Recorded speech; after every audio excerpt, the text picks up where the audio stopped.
So a lot of you guys have been asking me recently, Aaron, how do you do this? Aaron, how do you do that? So hopefully this video is going to clear up everything for all you YouTubers out there, or just people who want to start making videos. This will make your quality a hell of a lot better. Let's get started.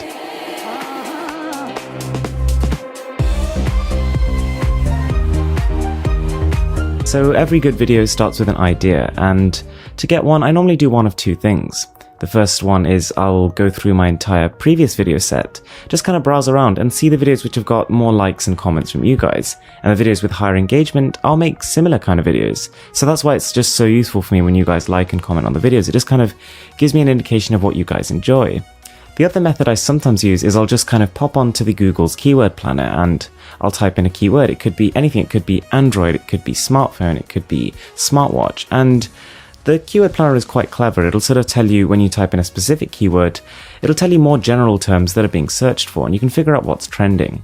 And then of course we've got filming, and I'm not going to go too into that in this video because I'm going to make a separate video when I get all of my cool little upgrades. But I use the PANASONIC GH4 and a Mrwhosetheboss tripod, so right now I've got a pretty high-end system going. I've got some softboxes kind of here and here, but recently I've been trying out outdoor shots, and to be honest guys, that just works loads better. If you've got the ability to go outdoors and shoot, especially when it's a nice day, the videos just turn out so much better. Like, natural light beats everything. So when it comes to the filming, I've learned a couple of things along the way which could be really useful. For example, use the rule of 2/3 to try and position your object of focus in either this third or this third of the image, and that actually does make your shot more interesting, as opposed to if I was sitting right in the middle. Another useful thing is that if you're shooting in dark environments, for example, a lot of the time I do some really quite nice indoor shots when all the lights are off, or maybe there's one light on. Turn down your exposure, and that'll mean there's less grain in the shot. Now, something which is super important is try and keep your backgrounds busy. So as you can see, there's quite a bit going on behind me. We've got my laptop, we've got this little lamp over here, and we've got my monitor. This is why outdoor shots are generally really good, because you've got sometimes leaves swaying in the background. Generally just people walking around. That's all really good stuff for your videos. It keeps them interesting. People's attention spans are falling. They're getting really, really low. And having things around the object of focus means that when people lose focus of the original object, they kind of get a bit distracted. Then instead of going to the suggested videos, they can actually become distracted within your video just by looking at the background. So then we've got editing, and for this I use Final Cut Pro, which is not exactly the most liked video editor for the YouTube community, but it works for me. So I simply load up all the clips from my camera and just put them in the timeline. And then I spend quite a bit of time trimming them.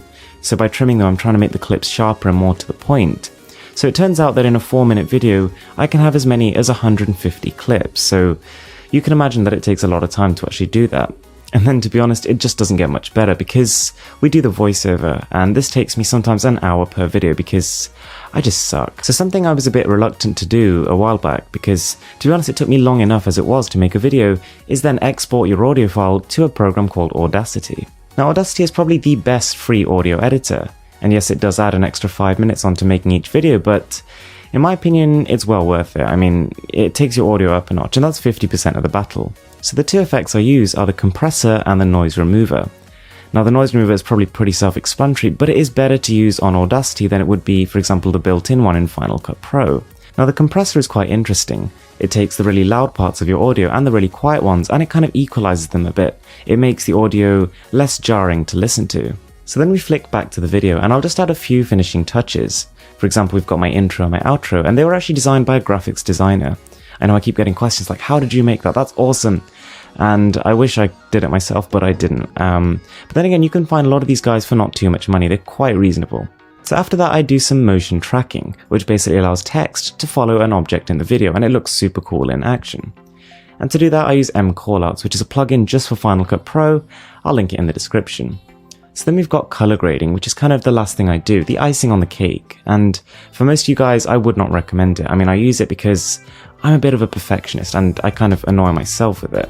But basically, there's two ways of doing it. You can either download a pre-built profile, which is what I do, and all you need to do is to drag and drop the effect onto every clip in the video, which doesn't sound so bad, but it's really, really CPU intensive.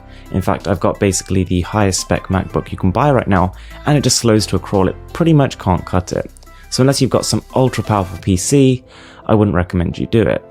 Alternatively, you can manually apply effects. You can sort of add a little vignette. You can use a letterbox effect to give yourself a more kind of film style look. More on that later.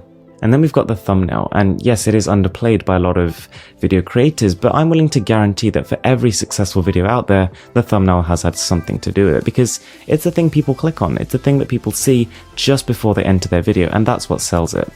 So whilst you don't want to be deceiving, you need to make it stand out. So what I'll tend to do is take a screenshot of an interesting looking part in the video. I'll then crop it to a 1920 by 1080p resolution, and then add some color effects. So I'll increase the contrast, and I'll shift the color spectrum to a slightly more blue hue. That's generally considered a more pleasing hue to the eyes, and tends to get about 10% more clicks. Now you can decide to add text or you cannot. I mean, that's more a personal preference. There's a lot of great channels that do both, but something that is more important is to add some consistency. So you might know that recently I sort of added an M into the corner of my videos, and that means that when people are scrolling through their subscriber feed, they kind of instantly know that it's one of my videos. So if they feel like watching my videos, if they're engaged with my channel, then they can find me more easily. So then we've got tags, and for this I jump straight back onto Google's keyword planner. I'll find things that are trending and things that are just being searched for quite a lot. And in the YouTube video, I tend to put about 10 to 15 tags, not too many. Pick about 5 or 6 that are specific, and then 5 or 6 that are more general. And then just the last thing, something which is, again, very underplayed, I think not too many people understand the importance of it, is to schedule your uploads. So try and upload at a consistent rate, whether it's once a day, once every 2 days, once every 3 days, at a similar sort of time each day, so people can get used to that kind of schedule and work around it. So there we go guys, I hope you found that video useful, and I hope you use it to make better content on your own channels. Also, we've got a Q&A coming up, so whack your questions in the description below, and I'll take a look at them, and any of them I find very interesting, I'll include in the Q&A. Thanks a lot for watching, I'm Mrwhosetheboss, and I'm signing out.